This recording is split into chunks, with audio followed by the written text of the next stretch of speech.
Robinsons is kind of like Chicken Little if it had a touch more heart to it. But the downside is that it has the same problems as Chicken Little. Way too many jokes of way too many styles and way too many characters that don't have a whole lot of focus. I guess I feel a little bit more for this movie though, because the message, while very simple, I thought was actually developed much better than other films develop it. The message of perseverance. Learning to live with your failures, but still finding the energy to move on. I just wish the rest of the movie was devoted as the message was. Alright, well the story centers around a young boy genius. He makes a ton of inventions that constantly get some weird looks all the time, and also end up blowing up in his face. As if the kid wasn't odd enough, he comes across another little boy who says that he's from the future. Looking mostly to have fun and cause trouble, he takes the boy genius with him and shows him off to his family. This is, as you would guess, the Robinsons, a very odd assembly of very strangely designed and strangely talking and somewhat memorable but mostly forgettable crew of oddballs.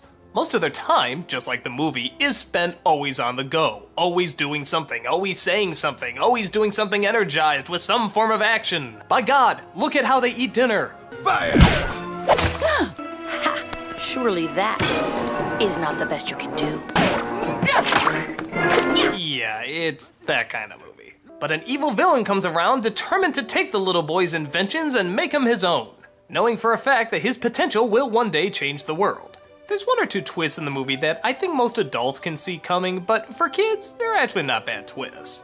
But some of them get really weird, like the actual relationship between the family and the boy genius is, well, when you really think about it, maybe a little too uncomfortable. Kind of Freudian when you get down to it. In another film, maybe they would dive more into this and the psychological ramifications, but it's Disney, it's a kid's movie, of course they're not gonna do that, they shouldn't have to do that. But those weird, uncomfortable thoughts are still put in our minds once they show it to us. But as I said before, that's not the film's only problem. Its ambition is way too much for its own good. Every second something is flying, something is popping, something is woozing by, a character is shouting or saying a weird line or just doing something strange. The designs are pretty cool, but we never really have time to sit down and let them sink in. It's just constant weirdness upon weirdness upon weirdness. And it's not well paced, to a point where it just becomes so much overload that none of it sinks in.